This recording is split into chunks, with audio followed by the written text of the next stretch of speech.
Okay, so this is Thomas Lopez, and I'm going to be interviewing him for my spirituality care plan. Do you have a formal religious affiliation, and can you describe it? If I had to identify myself, I'd identify myself as a Christian. Okay, and do you have a spiritual life that is important to you? Very much so. I think when it comes to spirituality and having the faith that I have, comes first before everything else, because without the belief I have, it's pretty empty. If I don't have a solid foundation, and I truly believe for myself, when it comes to that belief, must be built really strong. Okay. Describe the beliefs and practices of your religion that you personally accept. I would think when it comes to like practices, I mean, it's hard in society now, being a Christian. I always tell myself it's hard being a Christian man in this world, and it is, and because of the fact that there are so many different variables that will come in play and affect that. And I think when it comes to the beliefs I have, truly, I believe that, my God, my Jesus died for me and rose again, and I was forgiven for my sins. So the same grace that he showed me, I have to show other individuals, whether they believe in him or not. I think it makes it easier for me to go throughout my life knowing that I can forgive and move forward, and eat with no animosity, and keep progressing forward in my life. In what ways is your spirituality and religion meaningful to you? Oh man, so many different reasons that I can think of, as far as it being meaningful. It gives me, again, like the foundation to enjoy what I can enjoy. I truly believe that I'm only here to provide help for other individuals. That's my sole purpose. That's what I truly believe is my God's will for me. And I think that I'm able to do that and enjoy every blessing that I have, and even when there's no blessings that I can see, I can still at least count what I'm grateful for.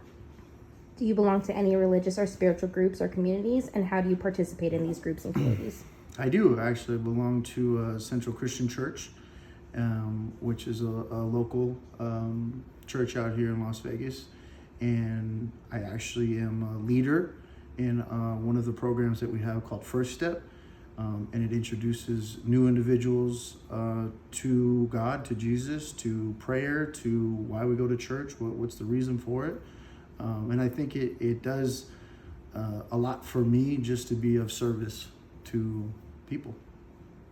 What types of support and help does or could they provide for you in dealing with health issues in the community?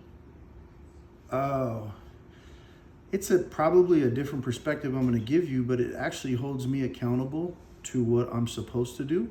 I think, like anyone else, I'm tired too when it's a long week or a long day, but I truly think that when I give my time and my talents, my generosity, my efforts, it does hold me accountable to reminding myself that I must be humble and do what I was supposed to be doing. And what specific practices do you carry out as part of your religious and spiritual life? And do these lifestyle activities or practices discourage, forbid, or encourage certain things? I mean, number one's prayer, and it's kind of odd. I think it could look different, I should say, for people. In even in my personal life or my professional life, I think a lot of it has to do with just being intentional. And I say prayer because I'm very intentional about that. And when I can, essentially do what was said to do. Prayer is a big part of it, because without that, again, I would just be crossing fingers, and I used to do that, and that never worked. So. Okay. And are there specific elements of medical care that your religion discourages or forbids? And to what extent have you followed these guidelines? And what aspects of your religion would you like healthcare workers to keep in mind as they care for you? Oh man, I mean, that's a lot. Give me 2 seconds to come up with. I would think when it comes to something like that, there's really no. I mean, as a Christian, we're sinners, and we were born this way. Unfortunately, it's one of the very unique flaws that flaw us in this world. But I think when it comes to like medical professional or healthcare workers, I think just being compassionate and empathetic to individual situations. Would I want somebody to do what I think is right? No, I want somebody to, and I would give that to God in prayer, and knowing that whatever happened a certain way had to happen that way. But I wouldn't hold no ill feelings towards anybody for what they believe in or what they choose not to believe in. That's not what my faith has told me to do. So I would leave it in God's hands. And when it comes to terminal events, are there any particular aspects of medical care that you wish to forego or have withheld because of your religion? Or is there anything that you would specifically have done to you when it is your time to go? I mean, I joke about it sometimes, and if I'm ever on the, in a hospital and I get to the point where, things aren't looking good, I want the doctors to at least try everything they have, but also find some peace in knowing that I know exactly where I'm going to end up, and it's a much better place. And are there any religious or spiritual practices that you wish to plan for at the time of death or following death? I would like people around me who are believers around me and non-believers. I truly believe that even after we pass, my purpose that He's given me will affect individuals, even if they're non-believers. I'd want everybody there to pray for me, pray for themselves, pray for everyone around, and celebrate. It's okay to cry, but I would want them to cry happy tears as well, just because where I'm going, I know what's promised, and it's a party. And what is there in your life that gives you internal support? What are the sources of hope, strength, and comfort and peace that you hold on to during difficult times and keeps you going? I think a lot of it is looking at it in the opposite.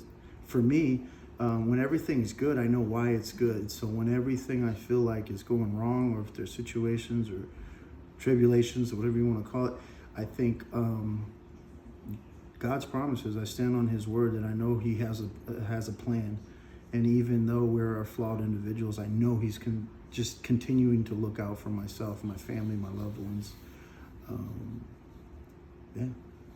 And ever times when you're sick or you're not feeling well, has your relationship with God affected your ability to do things that help you spiritually? No, I think it strengthens it, because then I realize how much He's actually provided for me, especially if there's a time of sickness or illness, even with myself or family members. I hold on to, I know exactly how well He can make us feel. And even when I'm sick or someone's sick, I don't think that should take away from, it doesn't take away, I should say, from my faith or the strength that He provides for me. If anything, it does strengthen it. In my time of weakness, I know that He is the strength that I have. Okay, thank you for your time. Thank you.